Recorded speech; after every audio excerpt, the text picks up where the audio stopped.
Episode में हमने देखा शिन्यू ने सीसीटीवी फुटेज चेक करना शुरू किया और उसे पता चला कि उस दिन होंजो मीटिंग से पहले वहां आई होती है और उसने वो प्यार वाला पानी मिस्टर क्वॉन के लिए तैयार करके डेस्क पे रख दिया होता है, जिसे गलती से शिन्यू पी लेता है और प्यार का शिकार हो जाता है। फुटेज देखने के बाद वो होंजो से मिलने के लिए उसके घर जाता है। तभी होंजो भी वहाँ आ जाती है।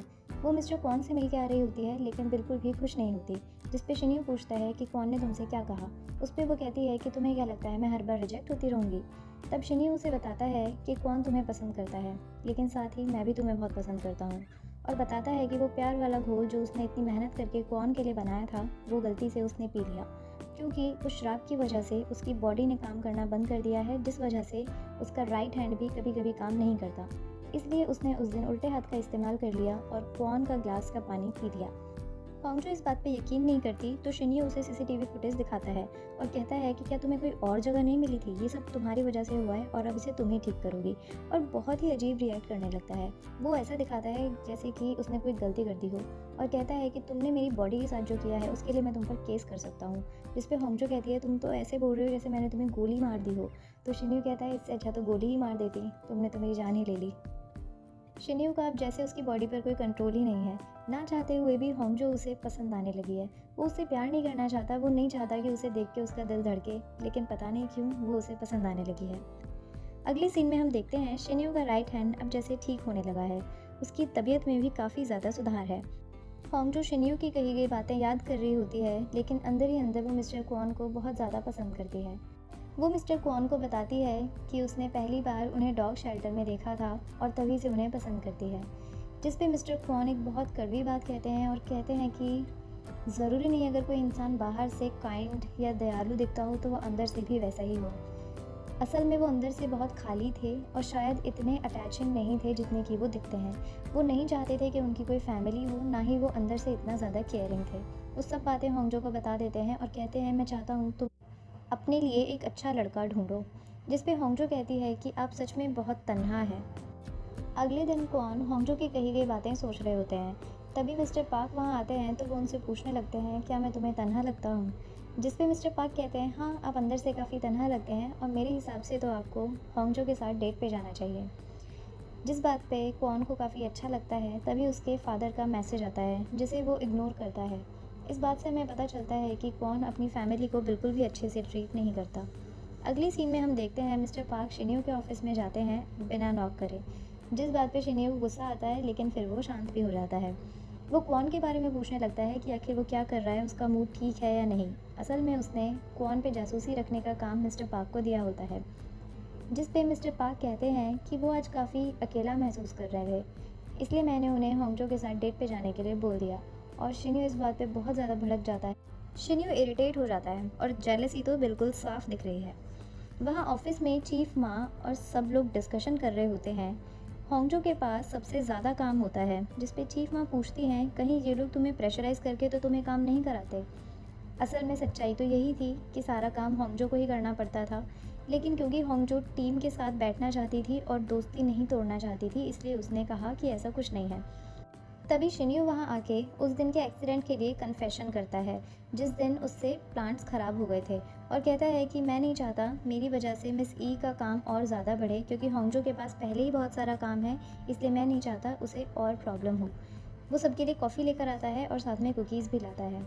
वहाँ टीम का इंप्रेशन काफ़ी ख़राब हो जाता है क्योंकि मिस माँ पहचान लेती हैं कि ये सब लोग ज़बरदस्ती काम करवाते हैं होंजो से। वो होंजो को जाने के लिए कहती हैं और बाकी सबको वहीं रोक लेती हैं। शिन्यू सोचता है शायद उसने होंजो की हेल्प कर दी और वो बहुत खुश होता है, लेकिन असल में उसने होंजो की मुसीबतें बढ़ा दी थी। होंजो इस बात पे बहुत ज़्यादा गुस्सा करती है और कहती है तुमने सब खराब कर दिया और तुमने मुझे और भी ज़्यादा मुसीबत में डाल दिया। शिन्यू कहता है ज़रा मेरे बारे में सोचो, मेरे जैसा स्टड आदमी तुम्हारे लिए कॉफ़ी हार्ट शेप की कुकीज़ लेके आया और ये सब तुम्हारे मंत्र की वजह से हुआ है। मेरे अंदर डोपामिन के शॉट्स फूट रहे हैं, तुम्हें देखने के लिए पागल रहता हूँ। नायोन से ब्रेकअप कर लिया, उसके बाद भी अंदर खुशी रहती है सिर्फ और सिर्फ तुम्हारे मंत्र की वजह से। सोचो मुझे कितनी प्रॉब्लम्स हो रही होंगी। मेरा हाल मुझसे और नहीं देखा जा रहा है, अब इस मंत्र को बेअसर करो। वहाँ वो लोग काफ़ी नोकझोंक होती है उन दोनों की। होंजो कहती है एक काम करो, खूब सारा पानी पियो, वॉशरूम जाओ, क्या पता प्यार वाला पानी भी ऐसे ही बाहर निकल जाए। इस बात में कोई लॉजिक नहीं है, फिर भी शिन्यू इस बात के लिए ट्राई करता है और मान जाता है। वो उस दिन खूब सारा पानी पीता है और दूसरे सीन में हम देखते हैं कि शिन्यू के डैड नायोन से बात करते हैं उसकी तबीयत के बारे में और कहते हैं कि अगर तुम शिन्यू का साथ नहीं छोड़ोगी तो मैं तुम्हारा एहसानमंद रहूँगा। दूसरी तरफ सिटी हॉल में डिलीवरी बॉय बॉक्स रख के जाता है पार्सल का और हम देखते हैं कि शिन्यू वो बॉक्सेस उठा लेता है क्योंकि वो होंगजो को बिना देखे रह ही नहीं पाता। वो चाहता है वो हर समय उसके सामने रहे। होंगजो उससे बॉक्स छीनने लगती है क्योंकि वो उसके इस बिहेवियर से बहुत ज़्यादा परेशान हो चुकी है, लेकिन शिन्यू तो मानेगा ही नहीं। वो उससे फ्लर्ट करने लगता है और नायोन ये सब देख रही होती है। होंगजो कहती है कि तुम यहाँ ऐसे ये सब काम करोगे तो लोग क्या सोचेंगे। शिन्यू कहता है लोगों का छोड़ो, ये बताओ तुम मेरे बारे में क्या सोचती हो। होंगजो फिर इरिटेट हो जाती है और कहती है ये बताओ क्या तुम वॉशरूम गए। जिस पे शिन्यू कहता है मैं सुबह से 5 कॉफ़ी, 5 लीटर पानी और ना जाने कितनी बार वॉशरूम जा चुका हूँ, लेकिन मुझे नहीं लगता ये चीज़ काम करेगी। शिन्यू बताता है कि प्यार के मंत्र के साथ साथ इलाज के मंत्र ने भी अपना काम करना शुरू कर दिया है। इस बात से होंगजो को थोड़ी खुशी होती है, लेकिन तभी हम देखते हैं कि शिन्यू को वॉशरूम जाने का मन होता है, लेकिन वो अपने कदम नहीं उठा पा रहा क्योंकि वो होंगजो से अपनी नज़रें नहीं हटाना चाहता था। ये मंत्र सच में इतना असरदार है क्या? अगले सीन में हम देखते हैं कि होंगजो की लैंडलॉर्ड वहाँ आई होती है घर पे और वो अपने घर को लीज पे देने की बात कर रही होती हैं और वो होंगजो को एक एडवाइस देती हैं। कहती हैं जब भी अपने लिए कोई लड़का चुनो तो उसे चुनना जो तुमसे ज़्यादा प्यार करे। वहाँ शिन्यू को फिर से एक सपना आता है जिसमें वो छोटे बच्चों को देखता है। उसमें एक लड़की है और एक लड़का भी है, लेकिन वो जानता ही नहीं कि ये कौन है बच्चे आखिर और वो उसके सपने में क्यों आते हैं। अगले दिन होंगजो फूल वाले से मिलने जाती है तो पता चलता है कि उसकी बॉटल उस दिन फूल वाले के पास ही रह गई थी। अब उसे शक होने लगता है कि कहीं इसने भी तो वो प्यार वाला पानी नहीं पी लिया। वो लोग लंच पे जाते हैं और वो अपनी बीवी के बारे में बताने लगता है। असल में उस फूल वाले की बीवी की थोड़े टाइम पहले डेथ हो गई होती है। होंगजो उसे सिंपैथी देती है और कहती है आप जब भी चाहें मुझे अपनी मन की बातें बता सकते हैं, मैं कभी बुरा नहीं मानूंगी। सिटी हॉल में चीफ माँ मिस्टर गोंग की क्लास लगा देती हैं क्योंकि वो ऑफिस में बैठ के सो रहे होते हैं और बाकी सबको घर जाने के लिए कहती हैं। ऑफिस के सब लोग चीफ माँ का काफ़ी मजाक उड़ाते थे, लेकिन उस दिन मिस्टर गोंग उन्हें डांट देते हैं। होंगजो रास्ते में लैंडलॉर्ड से मिलती है तो उसे पता चलता है घर में नए किराएदार आ चुके हैं। होंगजो घर जाने लगती है। जैसे ही वो अपनी गली में जाती है तो उसे लगता है जैसे उसका कोई पीछा कर रहा हो। वो बहुत घबरा जाती है और भागने लगती है। उसका फ़ोन भी वहीं गिर जाता है और अचानक वो शिन्यू से टकरा जाती है। शिन्यू घर के बाहर उसका इंतज़ार कर रहा होता है और चेक करने भी जाता है कि आखिर उसका पीछा कौन कर रहा है। उसे होंगजो की फिक्र होने लगती है। वो फ़ोन उठाने जाते हैं तभी पता चलता है कि शिन्यू ने पूरी गली की लाइट चेंज करा दी, जिससे होंगजो को आने जाने में कोई तकलीफ़ ना हो। और फिर से शिन्यू की ड्रामेबाजी शुरू। वो उसे बताता है कि वो आखिर उसे कितना पसंद करता है, लेकिन ये समझ पाना मुश्किल है कि मंत्र का असर है या शिन्यू सच में उसे पसंद करता है। फिर अचानक वो फ़ोन का वॉलपेपर देखता है तो उसे कुछ याद आता है, जैसे उस छोटी बच्ची को जो असल में होंगजो का ही बचपन का फ़ोटो होता है उसने कहीं देखा हो। शायद उसने अपने सपने में इस लड़की को देखा है। वो होंगजो को बताता है कि कैसे दिन रात वो उसके बारे में ही सोचता रहता है। शायद इसलिए उसके बचपन का वर्जन उसे सपने में भी आके सताने लगता है। और साथ ही ये भी कहता है कि ये सारी बातें वो उसे बताना नहीं चाहता। वो चाहता है वो अपने अंदर ही रखे, लेकिन पता नहीं क्यों उससे रुका ही नहीं जाता।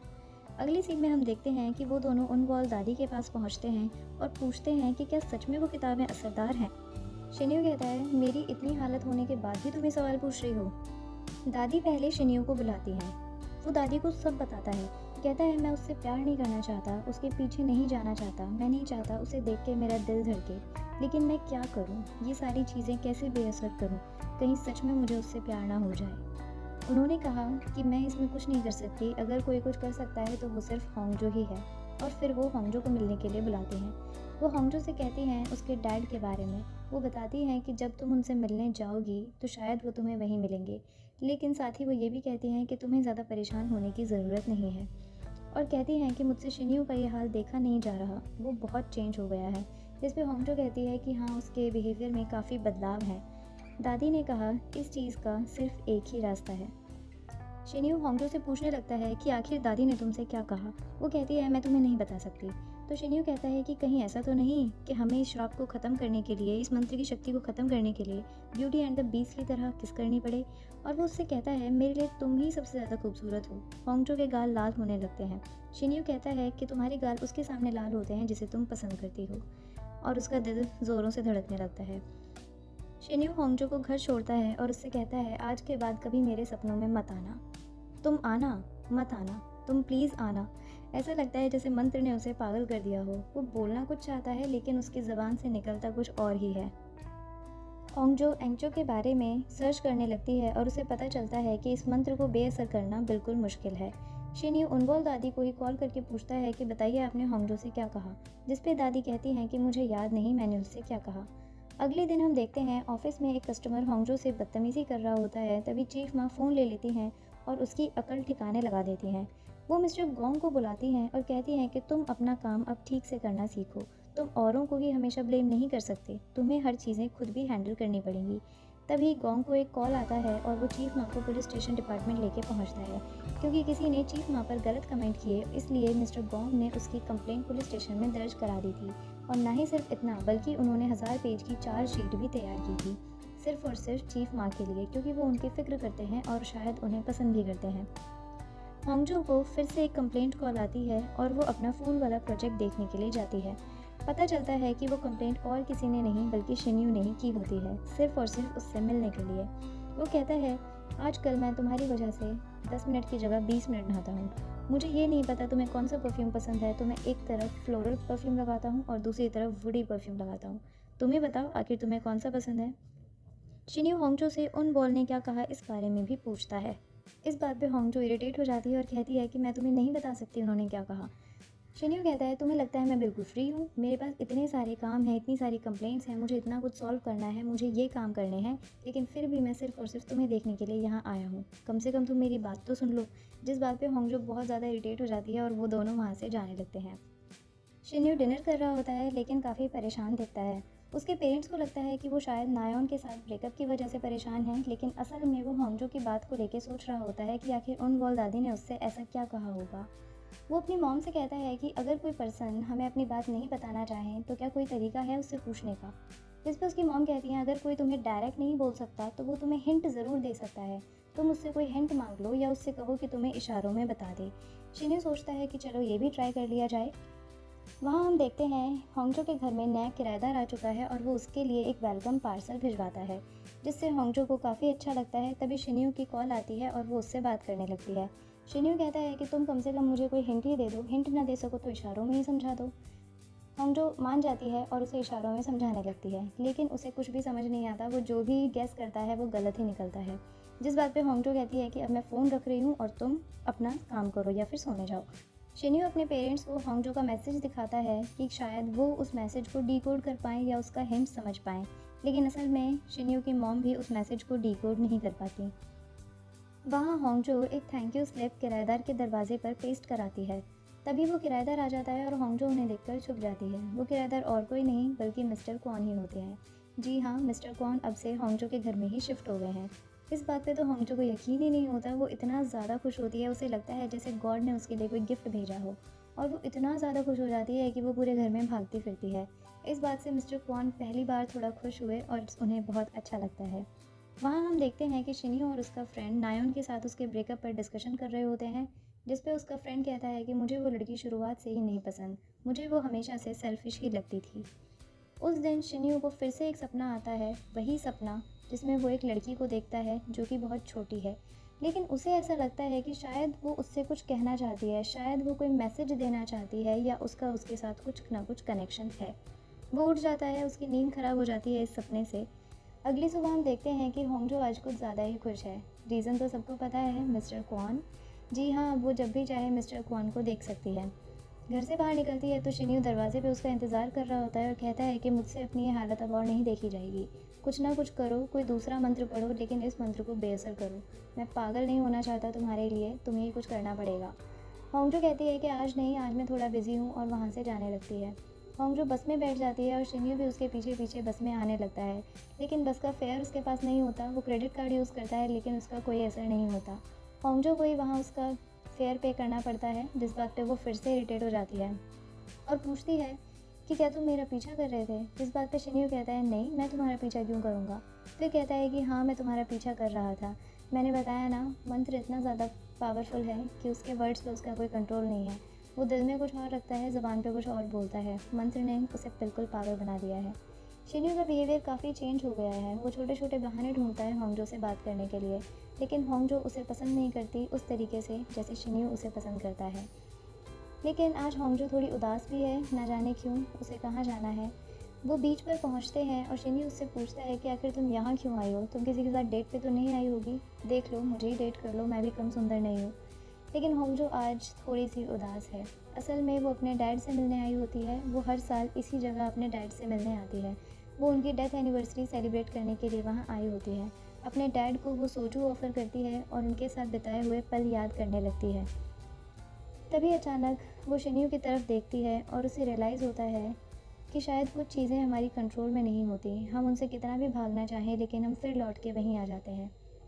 आपको क्या लगता है, आप ज़रूर बताइए। क्या इस मंत्र में इतनी शक्ति है कि शिन्यू को उसने बिल्कुल पागल बना दिया है? क्या कोई मंत्र इतना शक्तिशाली हो सकता है? साथ में गोंग और उस फूल वाले ने भी तो वो पानी पिया है, उनका क्या हाल होने वाला है? आप ज़रूर बताइए। आपको ये के ड्रामा की स्टोरी कैसी लगती है? क्या मुझे चेंजेस करने चाहिए? मुझे बताते रहिए। और अपना फेवरेट के ड्रामा या फिर इसका कोई फेवरेट पार्ट, अपना फेवरेट कैरेक्टर मुझे ज़रूर बताइए। देखेंगे नेक्स्ट पार्ट बहुत जल्दी। मैं आपसे नेक्स्ट पार्ट में मिलूँगी, तब तक के लिए बाय।